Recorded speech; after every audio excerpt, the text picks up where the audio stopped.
உயிர்த்தெழுந்த ஆண்டவராக இயேசு கிறிஸ்துவுக்குள் மிகவும் அதிகமாக நேசிக்கப்படுகின்றவர்களே, மீண்டுமாக இந்த காலை வேளையிலே உங்கள் யாவரையும் இறைமைந்தன் இயேசுவின் திருப்பெயரிலே அன்போடு நாங்கள் வாழ்த்தி வரவேற்கிறோம். காலை நேர இறை தியானத்தை ஆரம்பிக்கலாம். நமது ஆரம்பம் பிதா குமாரன் பரிசுத்தாவின் நாமத்தில் உள்ளது. ஆமேன். ஜெபிப்போம். மரணத்தை வெற்றி சிறந்து உயிர்த்தெழுந்து எங்களோடு வாழ்ந்து கொண்டிருக்கிற அன்புள்ள ஆண்டவரே, இந்த மகிழ்ச்சியான ஆண்டவரை குளிர்ச்சியான காலை வேளைக்காக நன்றி செலுத்துகிறோம். கடந்து போன இரவில் எங்களோடு இருந்து எங்களை காத்து வழிநடத்தினீர், ஆசீர்வதித்தீர், புதிய ஜீவனை தந்திருக்கிறீர். நன்றி ஆண்டவரே. இந்த நாளிலும் உம்முடைய இறை வார்த்தையோடு இந்த நாளை ஆரம்பிக்க நாங்கள் காத்து கர்த்தர் இந்த நாளின் ஆண்டவரே எல்லாவித பணிகளையும் பயணங்களையும் கர்த்தர் எங்களுக்கு ஆசீர்வதியும். நாளின் நிறை செய்தி பாடல் வேலை ஜெப வேலையை எங்களுக்கு ஆசீர்வதித்து தர வேண்டும் என்று கெஞ்சி மன்றாடும். ஆண்டவரே, நீர் இதை கேட்டு பயன்பெறுகிற மக்களுக்கு இறை ஆசிரியர்களை தந்து வழிநடத்தும். இந்த நேரத்தில் உடன் ஊழியர்களாக இருக்கின்ற அப்படி அன்புடைய நண்பர் சாரியும் ஆண்டவரே அன்பான சாக்கோ சாரியும் பாத்தில் ஒப்பு கொடுக்கிறோம். கர்த்தர் நீர் எங்களை கூட்டி சேர்த்து நாளில் இறை வார்த்தையை பகிர்ந்து கொள்ளும்படியாக வழிநடத்தி கொண்டிருக்கிற மாபெரும் கிருபைக்காக தொடர்ந்து வழிநடத்தும் ஆசீர்வதி இயேசுவின் மூலம் ஜெபிக்கிறோம் நல்ல பிதாவே. ஆமென். காலை வேளையில் நாம் ஆண்டவரை துதிக்கும்படியாய் 29வது பாடலாகிய கதிரவன் எழுகின்ற காலையில் இறைவனை துதி செய்ய மனமே எழுந்திராய் என்ற பாடலை சாரோடு இணைந்து நாம் பாடும். 29வது பாடல்.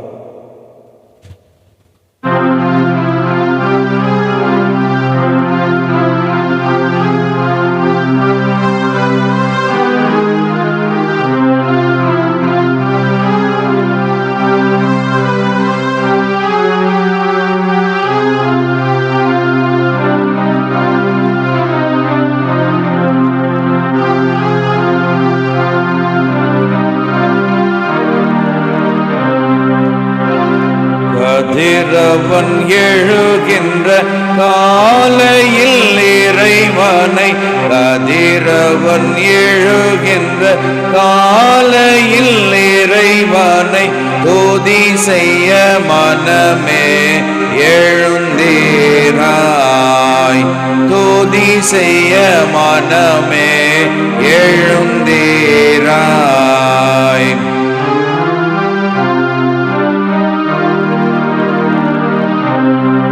வறண்டு தண்ணீரற்ற வனம் இந்த புவிதனில், வறண்டு தண்ணீரற்ற வனம் இந்த புவிதனில் திரண்டதையை தேவை நாடுவேன்,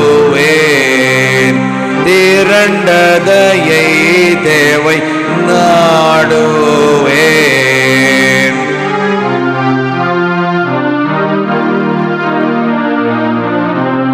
கடவுளின் வல்லமை கனமகிமை காணும், கடவுளின் வல்லமை கனமகிமை காணும் இடமதில் செல்வதே என் இஷ்டம், இடமதில் செல்வதே என் இஷ்டம்.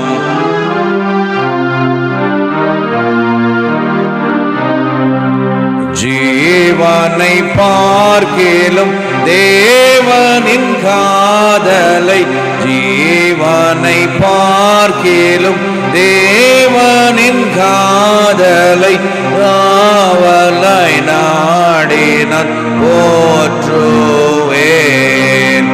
ஆவலை நாடினான் போற்றுவேன்.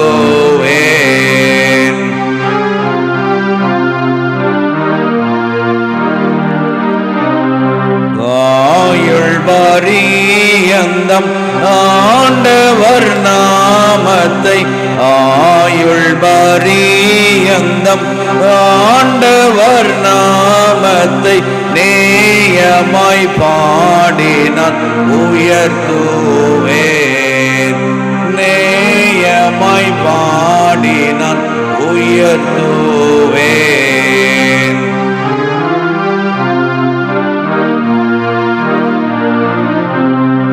அறுசுவை ஊனிலும் அவர் அருள் கிருபையின், அறுசுவை ஊனிலும் அவர் அருள் கிருபையின் இருதயத்தை நன்கு நிரப்புமே. இருதயத்தை நன்கு நிரப்புமே. மேத்தையில் ராஜாமம் நீத்திரை கொள்கையில், மேத்தையில் ராஜாமம் நீத்திரை கொள்கையில், கர்த்தரின் செயல்களை சிந்திப்பேன். கர்த்தரின் செயல்களை சிந்திப்பேன்.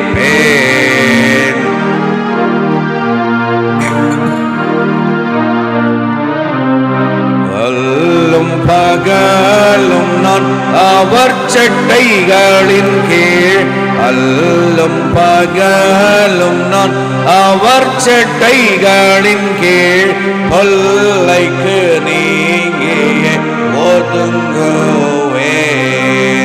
கொல்லைக்கு நீங்கிய ஒதுங்குவேன். ஆத்துமம் தேவனை அண்டி கொள்ளுதவர், ஆத்துமம் தேவனை அண்டி கொள்ளுதவர், நேத்திரம் போல் என்னை காக்கிறார். நேத்திரம் போல் என்னை காக்கிறார். கதிரவன் எழுகின்ற காலையில் இறைவனை, கதிரவன் எழுகின்ற காலையில் இறைவனை, துதி செய்ய மனமே எழுந்தீராய். துதி செய்ய மனமே எழுந்தீராய்.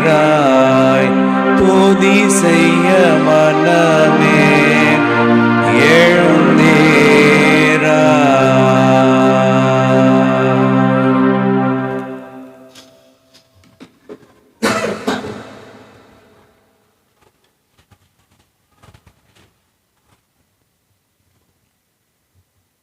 மரித்து உயிர் தெளிந்து நம்மோடு கூட வாழ்ந்து கொண்டிருக்கிற நம்முடைய ஆண்டவராகிய இயேசு கிறிஸ்துக்குள் மிகவும் அதிகமாக நேசிக்கப்படுகின்ற அருமையான உடன் விசுவாச குடும்பங்களை இந்த காலை வேளைக்காக கர்த்தருக்கு நான் நன்றி செலுத்துகிறேன். இந்த நாளிலும் நாம் தியானிக்கும்படியாய் தெரிந்து கொண்ட கடவுளுடைய வார்த்தை, அது அப்போஸ்தலர் 1ஆம் அதிகாரத்தில் இருக்கின்ற சில வார்த்தைகள்.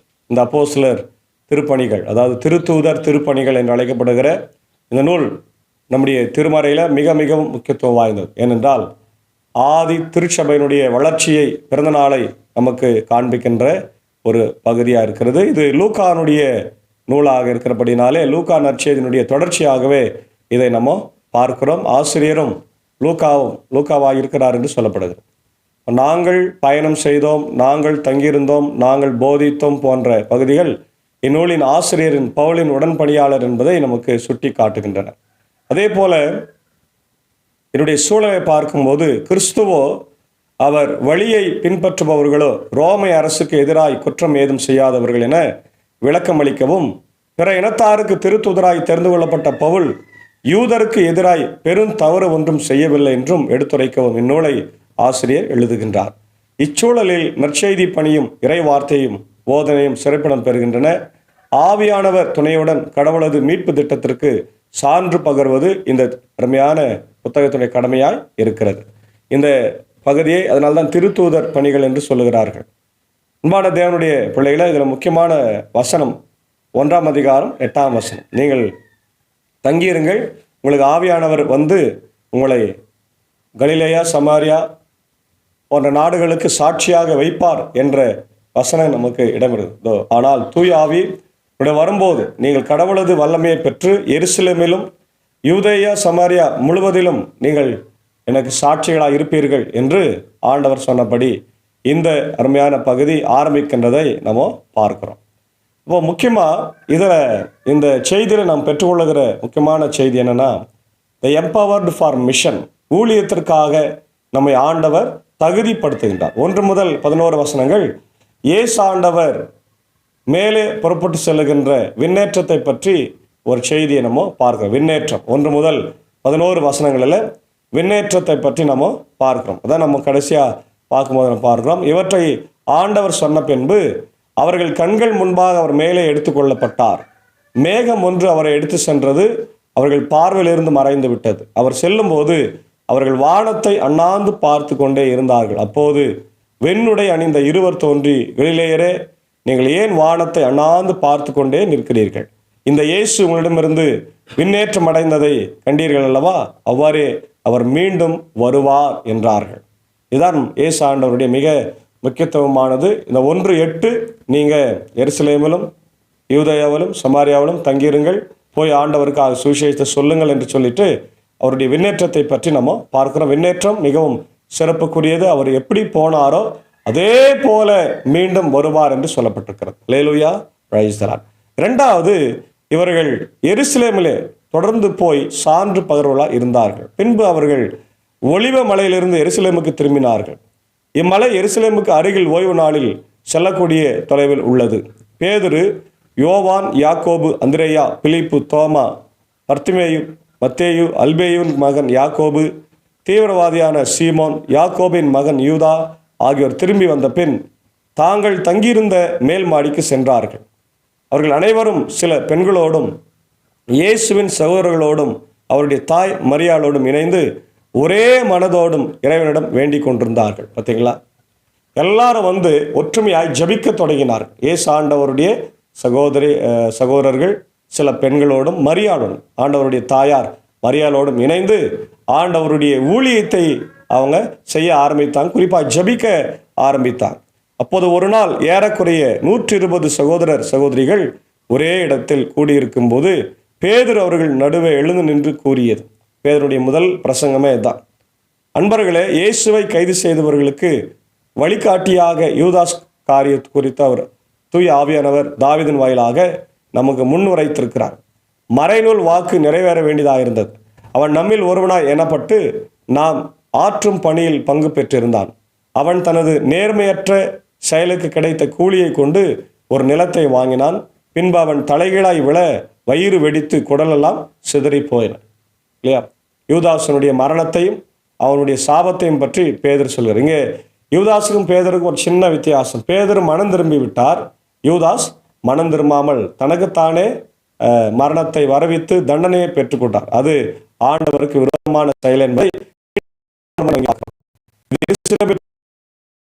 அதனால் அந்த நிலத்தை அவர்கள் தம் மொழியில் அக்கல்தமா என வழங்குகின்றார்கள். அதாவது இரத்த நிலம், அது ஒரு சாபமான நிலம்.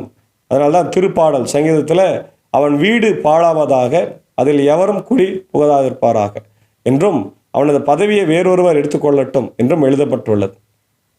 யூதாசனுடைய மரணத்தை குறித்த செய்திகள் இந்த இடத்துல இருக்கிறதுனாக நம்ம பார்க்கிறோம். அதான் வெயிட்டிங் அண்ட் ப்ரிப்பரேஷன் அந்த காலகட்டத்தில் நம்ம பார்க்கிறோம். ஆகையால் ஆண்டவர் இயேசுவின் உயிர்த்தெழுதலுக்கு சாட்சியாக விளங்க அவர் நம்மிடையே செயல்பட காலத்தில் நம்மோடு இருந்த ஒருவரை சேர்த்து கொள்ள நாம் கூடி வர வேண்டியது தேவையாயிற்று. யோவான் திருமுழுக்கு கொடுத்து வந்த காலத்து முதல் ஆண்டவர் இயேசு நம்மிடமிருந்து விண்ணேற்றம் அடைந்தவர் நாள் வரைக்கும் அவர் நம்மோடு இருந்திருக்க வேண்டும். அத்தகையோருள் இருவரை முன்னிறுத்தினார்கள். ஒருவர் யோசேப்பு என்னும் பெயர் கொண்ட பர்சபா, அவருக்கு யுஸ்து என்னும் பெயரும் உண்டு. மற்றவர் மத்தியா. பின்பு அவர்கள் அனைவரும் அனைவரின் உள்ளங்களையும் அறிபவரே. யூதாசு திருத்தொண்டனையும் திருத்துத பணியையும் விட்டு அகன்று தனக்குரிய இடத்தை அடைந்து விட்டான். அந்த யூதாசுக்கு பதிலாக யாரை தெரிந்து கொள்ள வேண்டும், ஏன் தெரிந்து கொள்ள வேண்டும் என்றெல்லாம் ஜபித்து அவர்கள் காண்பையும் என்று சொன்னார்கள் என்று இறைவனிடம் வேண்டிக் கொண்டார்கள். அதன்படி அவர்கள் சீட்டு குலுக்கினார்கள். சீட்டு மத்தியாவுடைய பெயருக்கு விழவே 11 திருத்துதர்களோடும் அவரும் சேர்த்து கொள்ளப்பட்டார். அன்பானவர்களே, இதுதான் முக்கியமான செய்தி. அதாவது இந்த செய்தியில நாம் பெற்றுக்கொள்ளுகிற காரியம் என்னன்னா, மிஷன் எம்பவர்.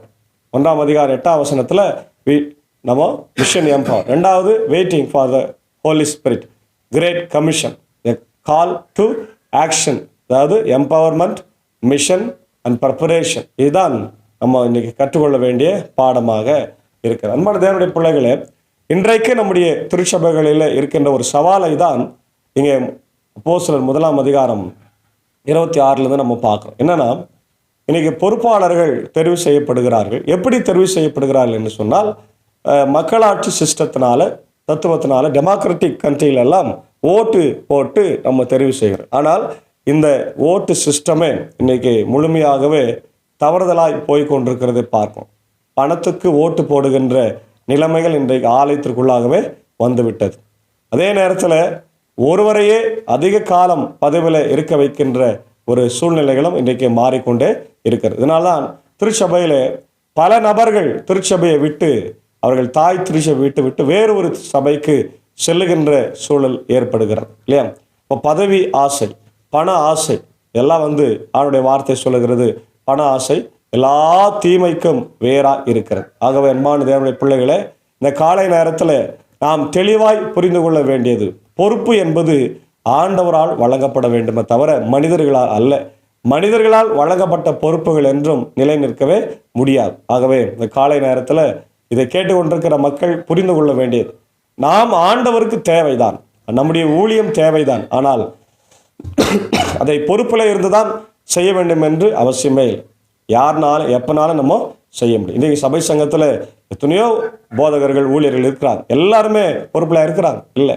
பொறுப்பில் இல்லாத போதகர்கள் மிக சிறப்பாக ஊழியத்தை செய்கிறாங்க. ஆனால் பொறுப்பில் இருக்கிறவர்கள் அதை அசட்டையாக எண்ணிக்கொண்டு, நிர்விசாரமாக எண்ணிக்கொண்டு, பரிசுத்த குலைச்சலை செய்து கொண்டு இருக்கிறவர்கள் அநேகராக இருக்கிறார். ஆகவே அன்பான தேவனுடைய பிள்ளைகளை, நாம் இதை நம்முடைய கருத்தில் கொண்டு இந்த காலை நேரத்தில் ஆண்டவருடைய அழைப்பு இருந்தால் நிச்சயமாக நாம் அவருடைய ஊழியத்தை தொடர்ந்து செய்ய முடியும். இல்லை என்றால் நாம் விசுவாசிகளாகவும் நம்முடைய வாழ்க்கையில் மிக சிறப்பான ஒரு ஊழியத்தை செய்ய முடியும் என்பதில் எந்த சந்தேகமும். அதற்கு திருமறையில் நிறைய குடும்பங்களை உதாரணமாக நாம் சொல்ல முடியும் இல்லையா? பிரிஸ்கில்லா, ஆக்கில்லா இவங்கெல்லாம் ஆண்டவருக்காக தன் கழுத்தையே அறுக்க கொடுத்தார்கள் என்று சொல்லப்பட்டிருக்கிறது. அவர்கள் எந்த பதவிகளும் இல்லை, அல்லது அப்போஸ்தலர்களும் இல்லை. ஒரு சாதாரண குடும்பம், சாதாரண விசுவாசல் கணவன் மனைவியாக இணைந்து அவர்கள் ஊழியத்தை செய்தார்கள். கெங்கிரேயா என்ற இடத்துல அவர்கள் ஊழியத்தை செய்து ஆண்டவருக்காய் மரிக்க துணிந்தார்கள் என்பதை பார்க்கும். ஆகவே நாமும் கூட குடும்பமாக ஆண்டவருடைய ஊழியத்தில்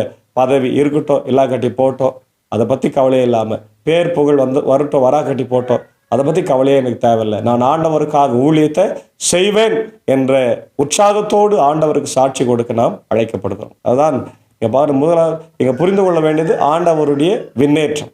இது எல்லா நற்செய்தி நூலிலும் இருக்குது. லூக்கா 24 பார்க்குறோம், மார்க் 16, மத்திய 28 நம்ம பார்க்குறோம். அதே நேரத்தில் பரிசுத்த ஆவியை நமக்கு தருகிறார் ஆண்டவர் சொல்லுகிறார். யோவான் 16, லூக்கா 24. அதே நேரத்தில் ஆண்டவருக்காய் காத்திருக்க வேண்டும், வெயிட்டிங் அண்ட் ப்ரிப்பரேஷன். லூக்கா 24, அப்போஸ்தலர் 2ஆம் அதிகாரம், சங்கீதம் 27, 14. சாட்சியாக இருக்க வேண்டும், மத்திய 28, 18-20 கிரேட் கமிஷன் இல்லையா? நமக்கு 10 கற்பனைகள் இல்லை, 11வது கற்பனை இந்த கிரேட் கமிஷன் என்று நம்முடைய மார்ட்டின் லூத்தர் சொல்லியிருக்கிறார். ஆகவே இந்த காலை நேரத்தில் அன்பான தேவனுடைய பிள்ளைகளை, நாம் இந்த உலகத்தில் அனுப்பப்பட்டிருக்கிறோம். அப்போஸ்தலர்கள் என்று சொன்னால் அனுப்பப்பட்டவர்கள் இல்லையா? ஆண்டவருடைய ஊழியத்தை செய்ய தெரிந்து கொள்ளப்பட்டவர்கள், அனுப்பப்பட்டவர்கள், பரிசுத்த ஆவியை பெற்றவர்கள். ஆகவே நாம் நம்முடைய திருச்சபையில் ஒரு பொறுப்பு நமக்கு தடையா இல்லாமல், இந்த பொறுப்பு இருக்கட்டும், இல்லா கட்டி போட்டோம், ஆண்டவருக்காக நாம் தைரியமாக, உற்சாகத்தோடு, நீதியோடு, நேர்மையோடு ஊழியத்தை செய்து ஆண்டவருடைய வருகையில் நாம் கிரீடங்களை பெற்றுக்கொண்டு வாழ தூய ஆவியானவர் இந்த காலை வேளையில் நம்மை ஆசீர்வதித்து காப்பாராக. ஆமென். ஜெபிப்போம். மரித்து உயிர்த்தெழுந்த எங்களோடு கூட வாழ்ந்து கொண்டிருக்கிற நல்ல ஆண்டவரே, இந்த காலை வேளைக்கு நன்றி செலுத்துகிறோம். கேட்ட வார்த்தைகளுக்காக ஸ்தோத்திர ஆண்டவரே. இதோ இந்த உலகத்தில் நீர் ஊழியம் செய்த போது உம்மை விட்டு அகன்று போன ஆண்டவரே யூதாஸ் ஆண்டவர் அந்த இடத்துல மத்தியாவினுடைய பெயரை சீட்டில் எழுதி போட்டு அவர்கள் ஆண்டவரே இதோ அவருடைய பெயரை தெரிந்து கொண்டார். இன்றைக்கு நாங்களும் மக்களாட்சி என்ற பெயரில் நடத்தி கொண்டிருக்கிற தேர்தல்கள் எல்லாம் தவறாக ஆண்டவரை போய்கொண்டிருக்கிறது.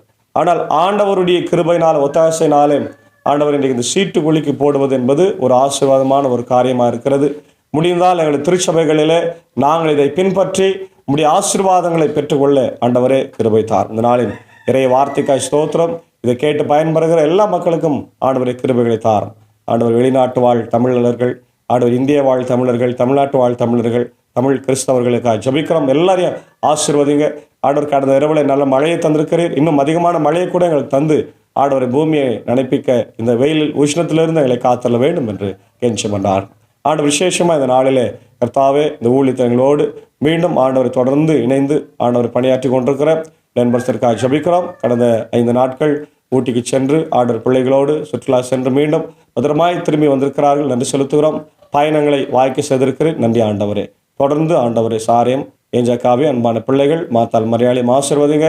இந்த பயண களைப்பு, பயணத்தில் ஏற்படுகிற பலவீனங்கள் எல்லாம் மாற்றி உடைய கிருபை அவளோடு தங்கியிருக்க வேண்டுமா ஜெபிக்கிறோம். உடன் இருக்கிற உடைய சாக்கோசாருக்காக, அன்பான டீச்சருக்காக ஜெபிக்கிறோம். கர்த்தர் ஆசீர்வாதம் பலப்படுத்தும் அடியையும் குடும்பத்தாரை நீர் எடுத்து பயன்படுத்தும்படியாக ஜெபிக்கிறோம். குறிப்பாய் ஆண்டவர் இந்த நாளில் இதோ பிறந்த நாளை, திருமண நாளை காணுகின்ற மக்களுக்காக ஜெபிக்கிறோம். குறிப்பாக உடைய அன்பு சகோதரி திருமதி ஃப்ரீடா கலைச்செல்வி அவர்களுக்காகவும், உடைய அன்பான பிள்ளைகளுக்காகவும், ஆண்டவரே உடைய அன்பு சகோதரி அக்கா விக்டோரியா சாண்டி பிரகாஷ் அவர்களுக்காக ஜெபிக்கிறோம். பிறந்த நாளை காணுகின்ற இவர்களை ஆசீர்வதிங்க, அவருடைய குடும்பங்களை ஆசீர்வதிங்க. இவர் சாண்டி அங்கிளுக்காக ஜெபிக்கிறோம். பலவீனமாக இருக்கிறார், அவருடைய கண் நோக்கி பாருங்க, நல்ல சுகத்தை பலத்தி தாரும். அன்பான பிள்ளைகள் ஒவ்வொருவருக்காக ஜெபிக்கிறோம். ஆனி எலியலுக்காகவும், ஆண்டவரே இரண்டாவது மகள் அவருடைய அன்பு கணவருக்காகவும், மகனுக்காக, மருமகளுக்காக, பேர பிள்ளைகளுக்காக ஜெபிக்கிறோம். குடும்பங்களை ஆசீர்வதிங்க, அவருடைய தேவைகளெல்லாம் என் தேவன் சந்திக்க வேண்டுமா ஜெபிக்கும். இன்னும் ஆண்டவரே இந்த நாளில் பிறந்த நாளை, திருமண நாளை காணுகின்ற யாவருக்கும் சுகத்தை பலத்தை தார். அப்படி தாய் திருச்சபையாக இந்திய சுவிசேஷ திருச்சபை, 3 சபை சங்கங்கள், போதர்கள், ஊழியங்கள், ஸ்தாபனங்கள், பள்ளிக்கூடங்கள் ஆசீர்வதிங்க. ஆண்டவர் பெதஸ்தா மருத்துவமனை திறக்கும்படியான சூழ்நிலை உருவாக்கி தாரு ராஜா. குறிப்பாக எல்லா ஆயர்களுக்காக ஜெபிக்கிறோம். கர்த்தர் நீர் ஆசீர்வதியும். அதே போல அப்படி தாய் திருநாடாக இந்திய தேசத்திற்காக ஜெபிக்கிறோம். அப்படியே இந்திய ஆண்டவரே தாய் திருநாடு இந்த உலகத்தில் எல்லாருக்கும் ஆண்டவரே ஒரு நல்ல நாடாய் விளங்க கிருபை தார். எந்த ஆபத்தும் ஆசமாசங்களும் ஆண்டவரை மீண்டும் இந்தியா பாகிஸ்தான் போர் மூளாதபடி காத்தரல வேண்டும் என்று கெஞ்சி பண்றார். இந்த நாளிலும் ஆண்டவரே என்னுடைய ஜனாதிபதி, பிரதமர், அமைச்சரவை, இப்படி தமிழ்நாட்டின் முதலமைச்சர், கவர்னர், ஆண்டவர் எல்லாருக்காக ஜெபிக்கிறோம். அமைதி சமாதானமாக சூழ்நிலையில் ஆண்டவர் நாங்கள் வாழ கர்த்தர் நீர் கிருபை தர வேண்டுமா ஜெபிக்கிறோம். தொடர்ந்து இந்த நாளின் பண்டிகளை பயணிகளை ஆசீர்வதியும். ஆண்டவர் பலவீனமாக இருக்கிற மக்களுக்காக ஜெபிக்கிறோம். இதோ என்னுடைய மின்னூர் திருச்சபை சேர்ந்த திருமதி சுமதி பிரபாகரனுடைய அன்பு இளைய மகன் ஆண்டவர் பிரவீனுக்காக ஜெபிக்கிறோம். ஆண்டவரே தலையில் அடிபட்டு ஆபரேஷன் பண்ணி அடுக்குமாறை மருத்துவமனையில் சிகிச்சை பெற்றுக் கொண்டிருக்கிறார். கண் நோக்கி பாரும், பரிபூர்ண சுகத்தை கொடுத்து மீண்டும் வீடு திரும்ப கிருபை தாவுடைய அன்பு தாயார் சுமதி பிரபாகரன், உடைய சகோதரி கிருபை நவீனுக்காக ஜெபிக்கிறோம். ஆண்டவரை கண்ணோக்கி பாரும், அவருடைய மன கவலைகள், ஆண்டவரை கஷ்டங்கள் எல்லாம் நீக்கி தேவைகளை தேவன் சந்திக்க வேண்டும் என்று நான் ஜெபிக்கிறோம். தொடர்ந்து ஆண்டவரே இதை பலவீனமாக இருக்கிற ஒவ்வொரு மக்களுக்காக ஜெபிக்கிறோம். அதே போல அவருடைய ஆண்டவர் அடியன் பணியாற்றுகிற திருச்சபை, பாப்பனப்பள்ளி, மின்னூர், வடகரை, மேல்சரம் திருச்சபைகளுக்காக, ஆண்டவரை எல்லா ஊழியர்களுக்காக நான் ஜெபிக்கிறோம். கட்டுமான பணிகளுக்காக ஜெபிக்கிறோம். தேவைகள் உண்டு, சந்தித்தரலாம். தொடர்ந்து நம்முடைய கிருபை இந்த நாளில் எங்களோடு தங்கி இருக்கட்டும். எல்லாருக்கும் ஆண்டவரை உயிர்த்தெழுந்த இயேசுவின் பிரசன்னமும் விடுதலையும் தந்து வழி நடத்தும். இறை மைந்தன் இயேசுவின் மூலம் ஜெபிக்கிறோம் நல்ல பிதாவே, ஆமேன். நம்முடைய ஆண்டவராக இயேசு கிறிஸ்துவின் கிருபை, பிதாவாக தேவனுடைய அன்பு, பரிசுத்த ஆவியானவர் நம்முடைய ரோடு கொண்டிருப்பதாக. ஆமேன்.